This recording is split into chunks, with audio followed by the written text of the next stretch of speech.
Shalom warga kerajaan sorga, Kingdom Daily Devotion di pagi yang indah ini berjudul Arti Perjanjian Darah. Matius 26 ayat 28. Sebab inilah darahku, darah perjanjian yang ditumpahkan bagi banyak orang untuk pengampunan dosa. Di ruang atas yang tenang, pada malam penyaliban Kristus, Yesus mengangkat cawan berisi anggur dan memberinya makna yang baru. Dia katakan begini, inilah darahku, darah perjanjian, kata dia. Dengan kata-kata ini, dia membuat sebuah perjanjian Allah dengan kita, dan perjanjian ini dimeteraikan dalam darah. Ibrani 9 ayat 22 mengatakan, dan hampir segala sesuatu disucikan menurut hukum Taurat dengan darah. Dan tanpa penumpahan darah tidak ada pengampunan. Semua darah hewan yang tercurah di perjanjian lama hanya bersifat hampir menyucikan. Hanya dengan darah Yesus pengampunan diberikan dengan penuh, komplit, sempurna, dan permanen selamanya. Puji nama Tuhan. Di seluruh Alkitab, darah itu melambangkan kehidupan, pengorbanan, dan perjanjian. Dalam perjanjian lama, perjanjian disegel dengan darah binatang. Keluaran 24 ayat 8. Yang melambangkan perjanjian kudus antara Tuhan dengan umatnya. Namun pengorbanan ini harus diulang, tahun demi tahun. Karena pengorbanan ini tidak akan pernah dapat sepenuhnya membersihkan dosa. Ibrani 10 ayat 1-4. Kemudian datanglah Yesus, anak domba Allah. Darahnya bukanlah darah lembu jantan atau kambing, melainkan darah yang mulia yang tanpa dosa. Yang sekali dicurahkan itu artinya penebusan dosa selamanya menjamin penebusan kekal. Ibrani 9 ayat 12. Perjanjian Yesus didasarkan pada kasih karunia, bukan pada perbuatan baik kita, tetapi pada iman kita kepada Tuhan. Bukan kepada ritual, tetapi kepada hubungan dengan Dia. Hidup di bawah perjanjian darah Kristus berarti kita hidup di dalam sebuah kepastian. Artinya apa? Dosa-dosa kita sudah diampuni. Efesus 1 ayat 7 mengatakan itu. Kita dibenarkan di hadapan Allah, Roma 5 ayat 9. Dan kita memiliki akses kekal ke dalam hadiratnya. Ibrani 10 ayat 19-22.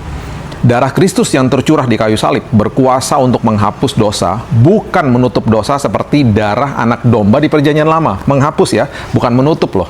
Ya, 1 Petrus 1 ayat 18-19 menegaskan begini, kamu telah ditebus dengan darah Kristus yang mahal. Begitu mahal nilai darah Yesus sehingga tidak ada siapapun yang sanggup membelinya, sehingga semua itu diberikan cuma-cuma kepada kita. Perhatikan, cuma-cuma bukan berarti murahan. Cuma-cuma dianugerahkan karena kita tidak mampu meraihnya atau mendapatinya. Itu sebabnya hargai darahnya yang tercurah bagi kita dengan hidup yang berkenan kepadanya. Mari kita berdoa. Terima kasih Tuhan buat hari ini, terima kasih buat firman-Mu. Kami percaya firman-Mu menopang, memerdekakan kami sepanjang hari ini. Kami baru saja belajar Tuhan, bahwa darah-Mu menyucikan dosa kami. Sudah menyucikan dosa kami. Itu sebabnya kalau kami belum terima Yesus sebagai juru selamat, ini kesempatan yang indah di mana hari ini kami menerima Engkau sebagai juru selamat atas hidup kami. Dan kami percaya ketika kami menerima Engkau sebagai juru selamat kami atas hidup kami Tuhan, darah-Mu sudah menyucikan semua dosa kami, membersihkan kami dari semua dosa. Dan bahkan kami yang sudah menerima Engkau sebagai juru selamat, kami juga tidak dituduh oleh apapun yang sudah kami lakukan di masa lalu. Karena darah-Mu menyucikan, darah-Mu menguduskan, dan hari ini kami di hadapan-Mu Tuhan, kami dilihat kudus, kami dilihat sudah benar, karena memang sudah dibenarkan oleh Kristus Yesus sendiri. Terima kasih ya Tuhan, buat pengorbanan-Mu yang indah, terima kasih buat darah-Mu yang tercurah bagi kami, yang sudah mengampuni dosa kami, dan sudah menyucikan, menghapus dosa kami, sekali untuk selamanya. Terima kasih Bapa yang baik, kami mau menghargai semua pemberian ini dengan hidup taat. Karena kami sudah dikuduskan, kami sudah dilayakkan, kami sudah diberikan kado terindah ini, itu sebabnya kami hidup taat. Kami hidup taat bukan untuk mendapatkan keselamatan, tetapi karena keselamatan sudah diberikan kepada kami. Terima kasih Bapa yang baik, terima kasih buat kasih karunia-Mu.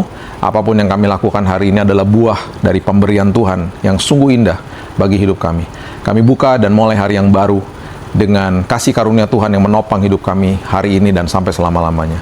Dalam nama Yesus, nama yang agung, nama atas segala nama, kami berdoa dan mengucap syukur.